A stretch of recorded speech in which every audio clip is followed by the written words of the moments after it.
지난주에는 우리가 말씀, 특별히 1절부터 7절까지를 통해서 이 땅을 살아가는데 중요한 기본적인 어떠한 기준에 대해서 말씀을 나누었죠. 바로 질서와 양심에 따라 살아가는 것이었습니다. 질서라는 것, 때로는 양심에 따라 살아가는 것 자체는요, 우리의 인간적인 삶 속에서 가장 기본적인 삶의 요소라는 거예요. 그런데 문제는요, 질서와 양심으로만 살아가면 전부냐라고 이야기할 때 오늘 말씀은요, 그렇지 않다라는 거예요. 질서와 양심에 따라 살아가는 것은 하나님이 주신 기본적인 삶의 모습이지만 그 이상으로 우리가 행해야 될 것을 말씀해 주고 있죠. 예전에 우리가 보면 이렇게 영상 같은 데서 보면 많은 충격적인 그런 소식들을 전하는 것들이 있잖아요. 얼마 전에 그 유튜브에서 미국에서 일어났던 한 사건을 접했던 적이 있습니다. 근데 그 사건이 최근에 일어난 일인지 아니면 조금 몇 년 된 일인지 저도 정확히 알 수는 없는데요. 영상에서 보여주었던 사건은 이럽니다. 어떤 건물이고요. 아마 엘리베이터 앞이었던 것 같아요. 그리고 그 옆에는요, 에스컬레이터가 있었고요. 주위에는 사람들이 있었습니다. 한 청년이 이제는 같이 친구들하고 같이 이렇게 오다가 그 친구 중에 한 사람하고 시비가 붙었어요. 근데 건물 아니니까 CCTV로 그 모든 게 녹화가 돼 있는 거예요. 그래서 CCTV에서 그 친구가 이 청년을 가격을 한 거예요. 근데 이제 아마 뭔가로 가격을 하다 보니까 이 친구가 쓰러졌어요. 근데 쓰러지고 그 친구를 때린 친구와 같은 일행들은 그냥 떠나보내는 겁니다. 조금 있다가 그 친구가 완전히 엘리베이터 앞에 같은 로비 앞에서 이렇게 완전히 엎드려져 있는데 이제 피가 나는 거죠. 근데 그 주위에 사람이 없었느냐? 아니요, 사람이 많았어요. 그 주위에 전화하는 사람, 물건을 놓고 사람을 기다리는 사람, 또 조금 있다 보니까 시간이 지나니까 시큐리티라고 해갖고 이제 그 건물을 이제 관리하는 이제 보안관이겠죠. 그 사람이 그 앞을 지나가는 거예요. 근데 어느 누구도 그 쓰러진 사람에 대해서 관심을 두지 않는 거예요. 피가 흘러나온도 아무도 관심 두지 않는 거예요. 이것이 바로 이제 미국 사회에 큰 어떻게 보면 반향을 일으켰지요. 그래서 여러 언론 매체 보니까 그 영상에 보면 CN이라든지 아니면 또 여러 가지 뉴스 채널이라든지 그런 사회 채널, 그 뉴스 채널에서 이제 난리가 난 거예요. 우리 사회가 지금 이와 같다라는 거예요. 사람이 옆에서 죽어가도 아무도 그를 거들떠보지 않는다는 거예요. 아무도 그를 돕지 않는다는 거예요. 이게 바로 지금 우리가 살아가는 현실이다라고 하면서 사회를 고발하는 그 영상을 보았습니다. 어쩌면 우리는 그들을 향하여 도덕적인 잣대, 윤리적인 잣대를 가지고 지적할 수는 있겠죠. 그런데 법적으로는요, 문제가 되지 않을 수도 있다라는 거예요. 그런데 법만 지켰다고, 질서만 지켰다고, 양심대로만 내가 생활했다라고 우리가 그러면 모든 것이 끝나느냐? 그렇지 않다라는 것을 우리는 이와 같은 현실을 통해서도 충분히 알 수 있는 거죠. 그와 같은 일들이 바다 건너 다른 나라에서만 일어났느냐? 아니죠. 우리 한국 사회에서도 얼마나 많이 일어납니까? 옆에서 누가 죽어나가도, 옆에서 누가 다른 사람에게 해코지를 당해도, 때로는 정말로 내 일이 아니기 때문에 무관심하며 지나갔던 많은 일들이 우리 가운데도 있었지요. 오늘 말씀은요, 질서와 법 혹은 양심을 넘어서서 하나님께서 저와 여러분들에게 우리가 인간답게 살 수 있는 좀 더 고차원적인 그 수준으로까지 나아가야 된다. 특별히 다른 사람은 몰라도 믿는 사람들은 이 수준에까지는 이르러야 된다라고 행해 주시는 말씀입니다. 우리는 살다 보면은요, 빚을 질 때가 많이 있어요. 특별히 오늘날에는 빚이 없으면 우리가 살아가기 상당히 좀 어렵죠. 기업하는 사람들도 빚을 내어서 기업을 때로는 경영을 해나가기도 하고요. 때로는 가정도 어쩌면은 집을 사기 위해서 빚을 지기도 합니다. 생활에 여러 가지 필요한 것들을 채워나가기 위해서 빚을 지기도 합니다. 자녀의 교육을 위해서 빚을 지기도 합니다. 뜻하지 않는 어려움을 겪어서 빚을 지기도 합니다. 빚이 있을 때 사람들은 많이 부담이 돼요. 그래서 빚을 진 사람들에 있어서 가장 큰 관심사, 그들에게 있어서 가장 기대하는 마음은 뭐예요? 어서 빨리 이 빚을 청산해야지. 이게 그들의 가장 1차적인 목적이에요. 그래서 살면서 지었던 모든 빚을 사라지게 하는 것. 그 모든 빚을 치워버리는 것. 이것이 어쩌면 많은 사람들에게 가장 중요한 관심사가 아니겠습니까? 그래서 우리에게는요, 이 빚은요, 갚아서 없애야 될 것으로 우리는 기준을 잡고 있죠.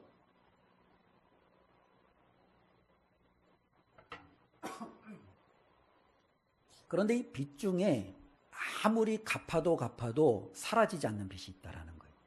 여러분들 그와 같은 빚 있으면 좋겠어요? 싫겠어요? 좋겠어요? 싫겠어요? 예, 아무리 갚아도 갚아지지 않는 빚이 있다라는 거예요. 그런데 오늘 말씀은요, 그와 같은 빚을 우리 뒤에 죄송한데 온풍기가 켜져 있나요? 예. 그와 같은 빚을 우리가 좀 이렇게 아무리 갚아도 정말로 갚을 수 없는 그 빚을 지지 말아라 라고 말해야 될 것 같은데, 오히려 그와 같은 빚을 짊어져야 된다 라고 말하고 있죠. 아무리 갚아도 없어지지 않는 빚, 그게 바로 어떤 빚입니까? 우리 8절 말씀 한번 읽어볼까요? 피차 사랑의 빚 외에는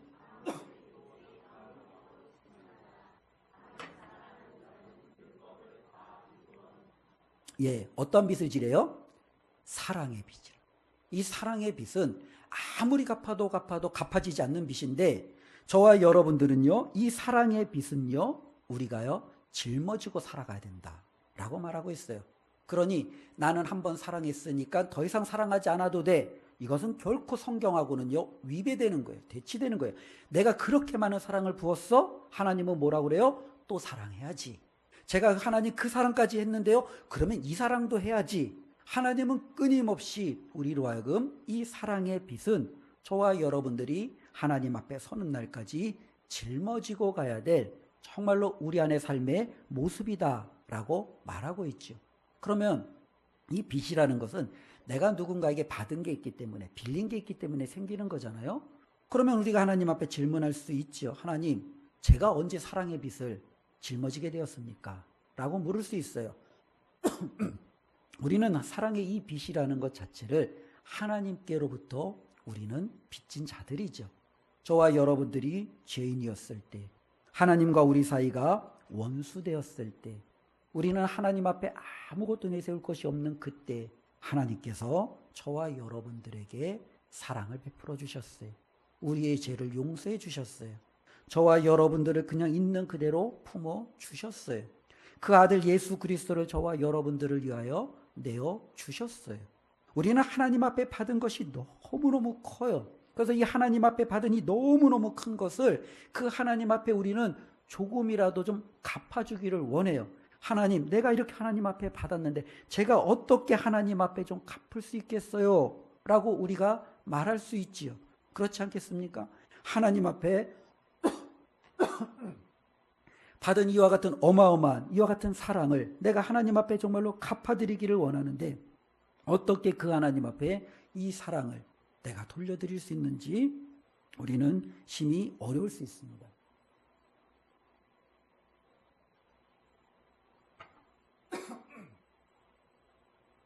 죄송합니다.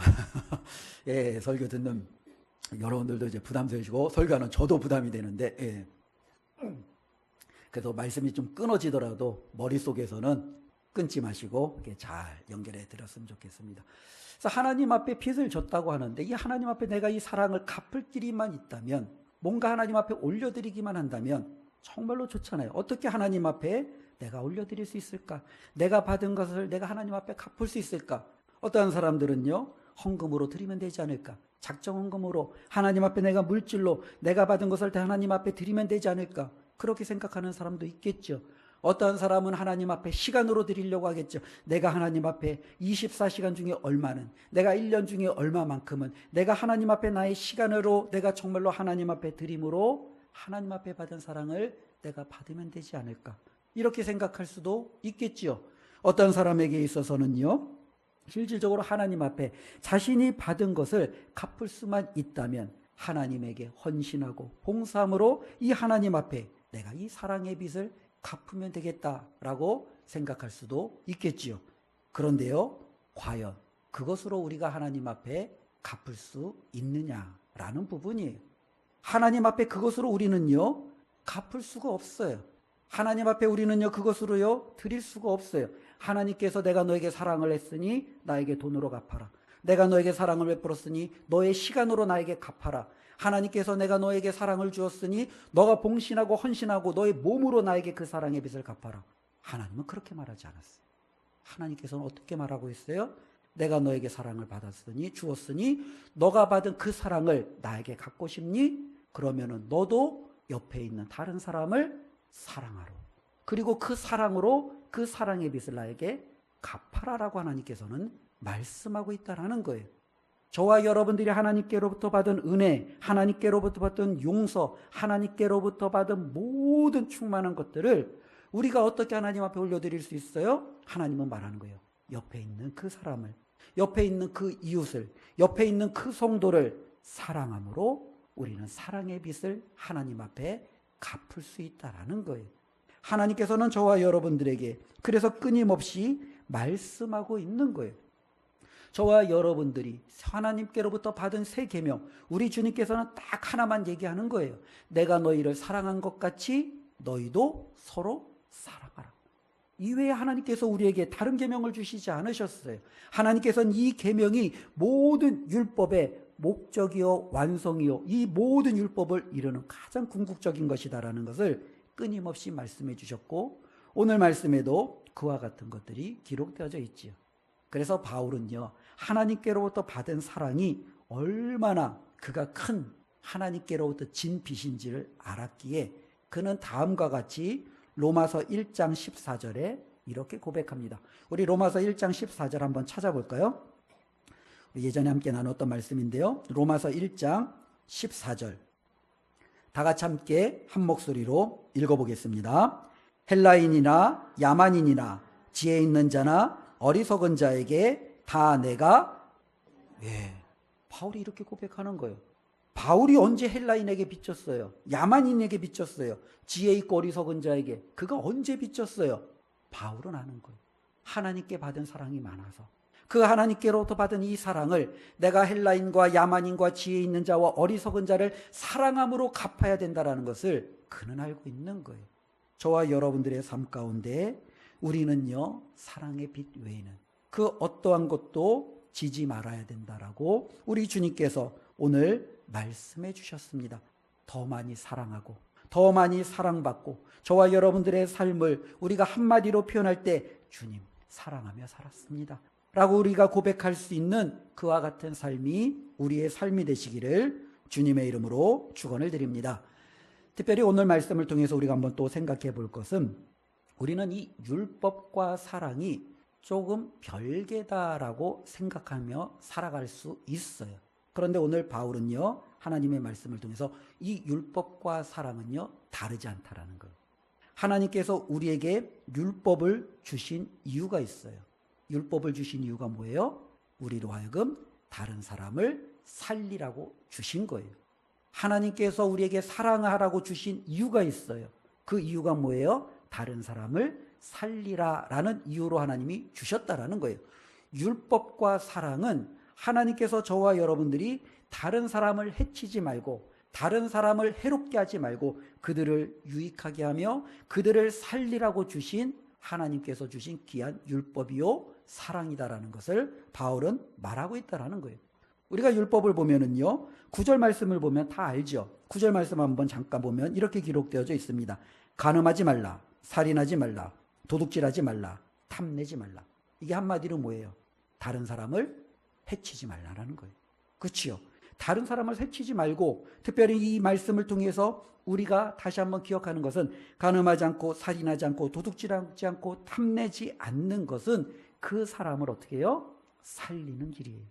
어쩌면은 소극적이고 작은 것에서부터 출발할 수 있지만 바로 어쩌면은 이 법이라는 것은 바로 다른 사람을 해치는 게 아니라 그의 생명을 지키는 데 주어져 있다라는 거예요.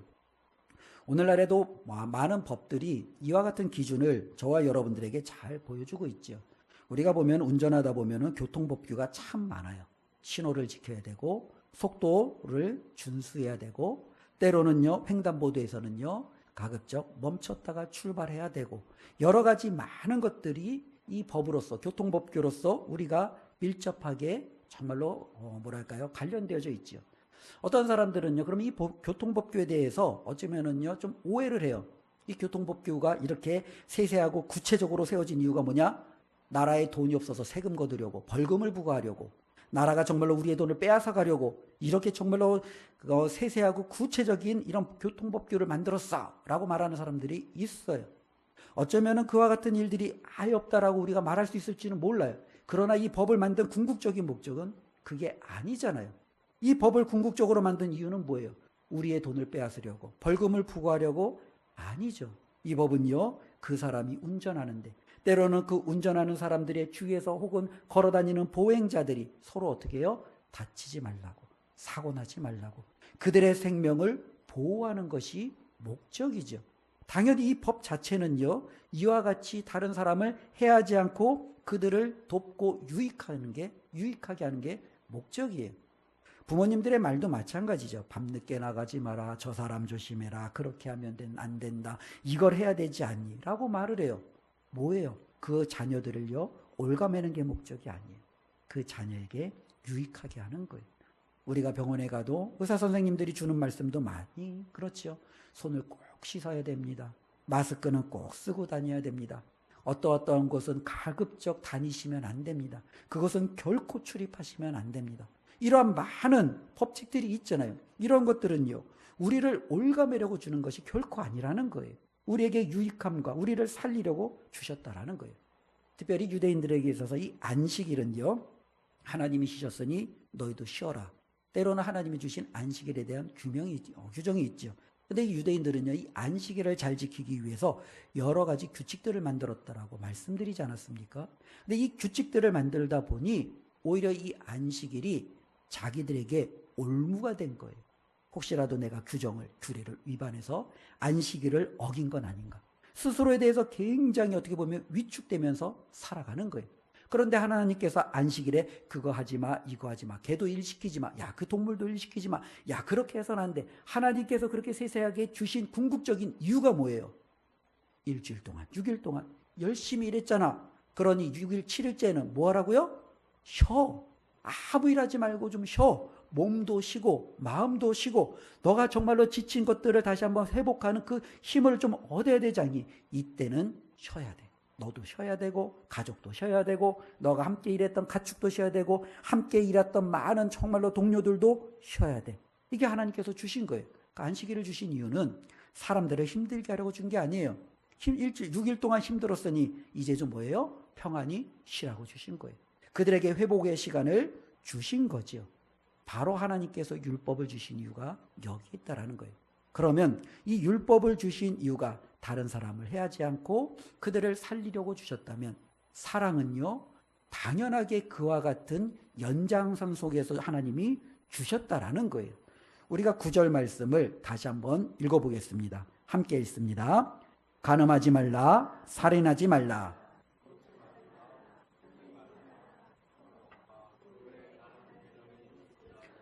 내 이웃을 내 자신과 같이 사랑하라 하신 그 말씀 가운데 다 들었느니라. 예, 내 이웃을 내 자신과 같이 사랑하라 하신 이 율법, 그치요?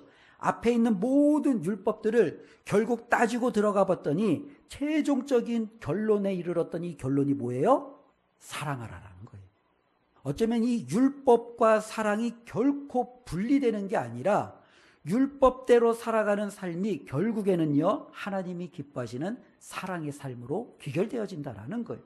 그래서 실질적으로 이 사랑은요, 율법의 완성이고 율법이 결국 궁극에 추구하는 것이다라고 우리에게 기록해주고 있다라는 거죠. 그럼 율법과 사랑은요, 다를 수 있어요. 어떻게 다를 수 있느냐? 이런 부분이죠. 우리가 교통법규를 다시 한번 생각해 보면은요, 교통법규, 우리가 신호를 준수하고 속도 제한을 지키고 때로는 횡단보도에서 멈추는 이와 같은 것들을 했어요. 당연히 우리가 그것을 한 것은 어쩌면은 기본적인 것이에요. 그러나 그것과 더불어 우리가 운전하는 데는요, 꼭 이와 같은 일들이 일어나지는 않아요. 어떤 일들이 일어나요? 가끔 가다가 자꾸 내 앞에 끼어드는 차들이 일어나죠. 때로는요, 내 앞에 초보 운전이라는 딱지를 딱 하니 붙여서 결코 출발도 느려, 또 달리는 것도 느려, 답답하게 내 앞길을 막아서는 것 같은 그와 같은 사람들이 운전하며 내 앞길을 막아서는 경우들도 있지요. 어쩌면 이와 같은 경우 속에서 우리는요, 교통법규를 지키며 그냥 운전할 수 있어요. 내가 봐서 끼어들려고 하는 그 차를 끼어들지 않게 하는 것. 이건 법 위반하고 상관없어요. 내가 양보 안 해준다는데 그 사람이 무슨 뭘로 나를 어쩔 거야. 우리는 운전을요, 법대로 그냥 지키면서 살아갈 수 있어요. 그런데 사랑은요, 어쩌면은 이와 같은 상황 속에서 양보라는 하나의 모습으로 저와 여러분들에게 열매로 다가올 수 있겠죠. 나는 분명히 그 사람을 끼워주지 않아도 돼. 그럴 의무가 없어. 그러나 저 사람이 급한 것 같으니 내가 양보해서 끼어들게 해줄 수 있겠지요. 때로는 초보 운전이 내 앞에 있어서 때로는 그 애가 안 가니까 빵빵거리며 그 사람이 빨리 가라고 내가 그 사람에게 정말로 어쩌면 이렇게 다독거리고 그 사람을 힘들게 하는 운전을 할 수도 있음에도 그 사람을 기다려주고 혹은 그 사람이 정말로 긴장하지 않도록 내가 피해서 그 사람을 피해서 갈 수도 있겠죠. 어쩌면 이와 같은 측면은요, 율법, 법을 지켰느냐고는 전혀 다른 거예요. 이것은 내가 그 사람에게 양보와 배려를 통해서 사랑으로 나타내주는 모습이라는 거예요. 하나님께서 우리 그리스도인들에게 보여주시는 모습은요, 바로 여기에 있다라는 거예요. 저와 여러분들이 법을 잘 지켰느냐, 여기로만 우리가 정말로 내가 그리스도인으로서 하나님 앞에 온전히 섰느냐, 그게 아니라는 거예요. 하나님께서 우리에게 요구하시는 것은 법과 질서는 모든 사람들에게 있어서 그냥 기본이에요. 우리 믿는 사람들은요, 거기서 한 걸음 더 나아가야 된다라는 거예요. 우리는 율법을 더욱더 온전히 지켜야 된다라는 거예요. 10절 말씀 함께 읽습니다. 사랑은 이웃에게 악을 행하지 아니하나니 그러므로 사랑은 율법의 완성이니라. 특별히 이 사랑을까지 나아갔을 때 우리는 율법을 온전히 지킨 거예요. 그런데 많은 사람들이 율법은 지켜요. 그런데 율법의 끝에 다다르지는 못해요. 그 이유가 사랑을 제대로 하지 못하기 때문에 그래요. 율법을 가장 잘 지켰다라고 우리가 그토록 이야기하는 바리새인들을 보십시오. 그들은 율법을 정말로 잘 지킨 것 같아요. 그런데 우리 주님 앞에 그들은요, 결코 율법의 완성자가 아니었어요. 율법을 온전히 지켰던 자들이 아니었어요. 그들에게는요, 사랑과 율법이 마치 분리되어져 있었어요. 그들은 부정한 것을 만지지 않아요. 부정한 사람과 함께하지 않아요.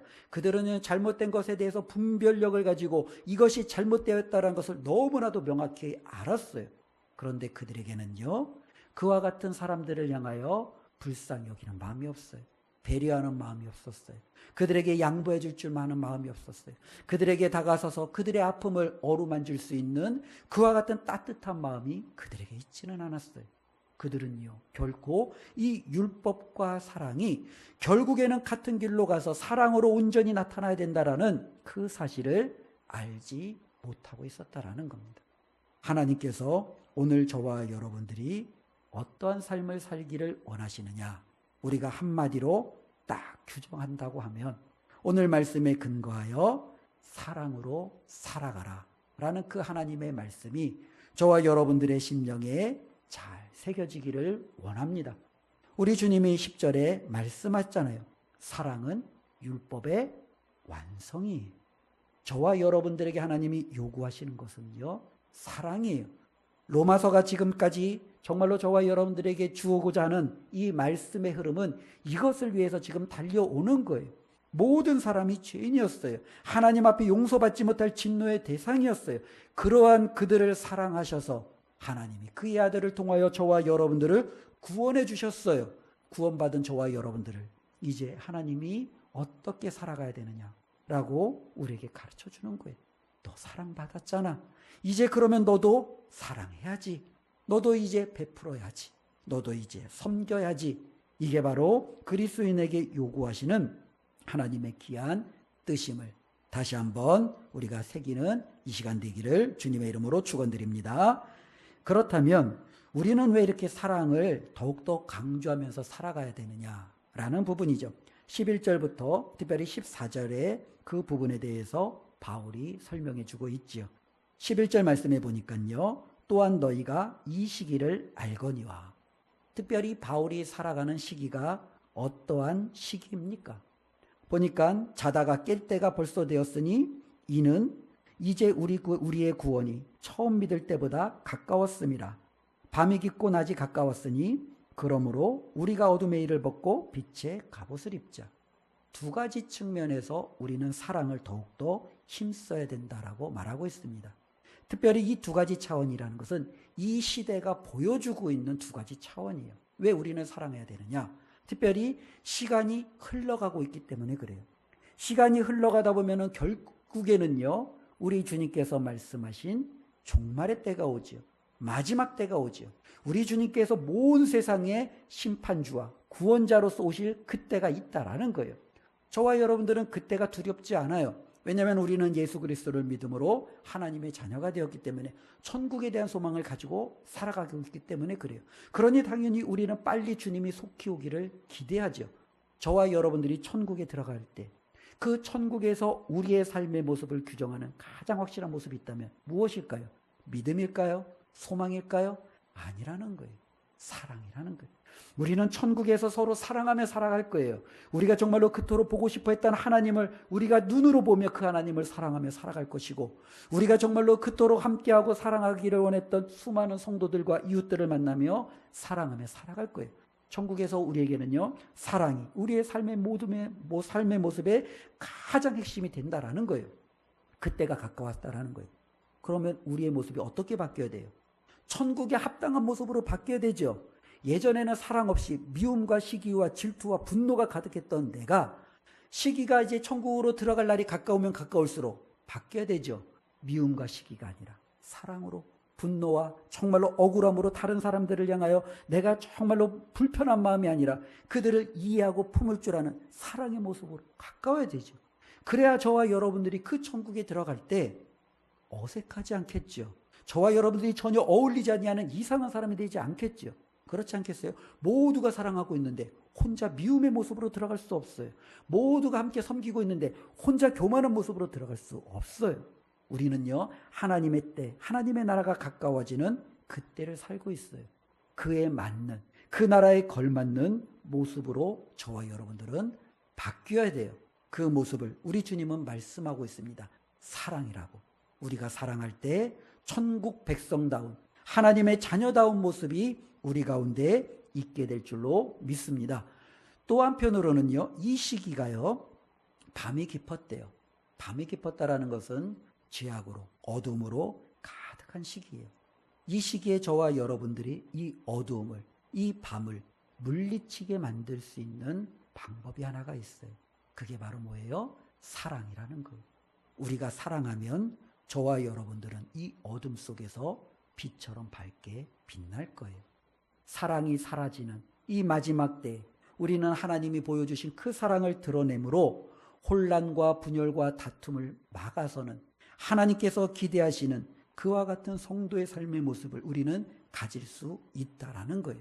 하나님께서는 지금 우리에게 그것을 요구하고 있습니다. 그러니 이 시기를 살아가는 우리 성도 여러분, 하나님이 기뻐하시는 사랑은 우리가 정말로 반드시 이루어야 될 삶임을 가슴 깊이 새기시기를 바랍니다. 하나님 나라에 들어갔을 때 정말로 지금의 나의 모습과 하나님 나라에서의 모습이 너무 차이가 나지 않도록 사랑으로 바뀌어가고, 지금 이 어두운 시기에 내가 하나님의 자녀다움을 사랑으로서 밝히 비추어 하나님이 기뻐하시는 삶을 살아낼 때 우리는 하나님 앞에 서는 것이 당당하고 기쁨으로 서게 될 줄로 믿습니다. 결국에는 우리 삶의 최종 목표는요, 14절이에요. 우리 14절 말씀 함께 읽습니다. 오직 주 예수 그리스도로 옷 입고 정욕을 위하여 육신의 일을 도모하지 말라. 우리의 최종 목표는요, 예수 그리스도예요. 율법은요, 사랑을 향하여 달려가고 있어요. 사랑은요, 가장 완전한 사랑을 보여주신 예수 그리스도를 향하고 있어요. 우리에게 완전한 사랑을 보여주신 그 예수 그리스도께서는 내가 너희를 사랑한 것 같이 너희도 서로 사랑하라고 말씀하고 있어요. 우리가 사랑한다는 것은 바로 저와 여러분들이 예수님을 닮는 거예요. 예수님을 닮는다는 것은 14절의 표현처럼 예수님의 옷을 입는 거예요. 우리가 누군가를 닮을 때 그 사람의 말투, 그 사람의 복장, 그 사람의 생각과 가치관, 때로는 그 사람이 정말로 행하는 모든 행동 하나하나, 이것을 우리가 주의 깊게 보고 그것을 따라하지 않아요? 우리가 예수 그리스도를 닮는 것은 바로 그와 같은 거예요. 예수님이 행했던 말투 하나, 행동 하나, 그분의 가치관, 생각 하나, 그분이 우리에게 정말로 행동으로 삶으로 보여줬던 그 모든 것들 하나하나 놓치지 아니하고 우리가 그것을 닮아가려고 하는 것, 이게 바로 예수님을 닮는 것이고 예수님의 옷을 입는 거예요. 그런데 이렇게 말하면 조금 추상적인 것 같잖아요. 예수님을 닮아라, 예수님으로 옷 입어라, 이렇게 말하면 알 것 같은데 조금 우리에게는요 크게 와닿지 않아요. 그래서 조금 더 그것을 크게 와닿게 하는 확실한 표현이 있잖아요. 그게 바로 뭐예요? 우리 예수님이 말한 것처럼 사랑하라는 거예요. 사랑하면 사람들이 너희가 누구인 줄 안대요. 너희가 누구인 줄 알아요? 예수님의 제자라는 것을 알아요. 사랑하면 사람들이 알아요. 그들이 정말로 하나님께서 그들에게 보여주신 그 놀라운 빛을 바람으로 그들이 얼마나 하나님 앞에 특별한 존재인지 사람들이 알게 된다라는 거예요. 이와 같은 삶을 우리에게 기대하시고 요구하시는 우리 주님의 말씀을 기억하며 저와 여러분들에게 하나님께서 주시는 이 사랑의 삶이 우리 삶의 가장 중요한 핵심 요소가 되기를 주님의 이름으로 축원을 드립니다. 한 해 동안 한번 되돌아보시기를 바랍니다. 나는 얼마나 많이 사랑했는가? 아니면 내가 아직도 사랑하지 못하고 내 마음에 정말로 불편한 사람은 누구인가? 그를 향한 우리 주님께서 나에게 오늘 주신 말씀은 무엇인가? 예수 그리스도께서 말씀하시는 것은 너무나도 분명하겠죠. 그 말씀에 순종하여 사랑으로 승리하는 저희 모두가 되시기를 주님의 이름으로 축원드립니다. 기도하겠습니다. 하나님 감사합니다. 율법의 완성은 사랑이라고 하셨습니다. 우리 주님께서는 율법을 폐하러 오신 게 아니라 율법을 완성하러 오셨다라고 분명히 말씀해 주셨습니다. 그리고 우리 주님은 율법을 완성하신 후에 내가 너희를 사랑한 것 같이 너희도 서로 사랑하라고 말씀해 주셨습니다. 그런데 하나님, 우리가 얼마나 많이 사랑하고 있는지요? 다시 한번 우리 자신을 되돌아보게 하여 주시옵소서. 한 해 동안 사랑하지 못했음을 용서하여 주시고 주님의 말씀을 아름에도 불구하고 그 말씀대로 순종하며 나아가지 못했던 것을 용서하여 주시옵소서. 다시 한번 말씀을 통하여 예수 그리스도로 옷 입게 하여 주시옵소서. 예수 그리스도를 닮아가는 삶이 되게 하여 주시옵소서. 내 안에 사랑이 정말 온전히 열매 맺는 귀한 삶을 허락하여 주시옵소서. 예수님의 이름으로 기도드리옵나이다. 아멘.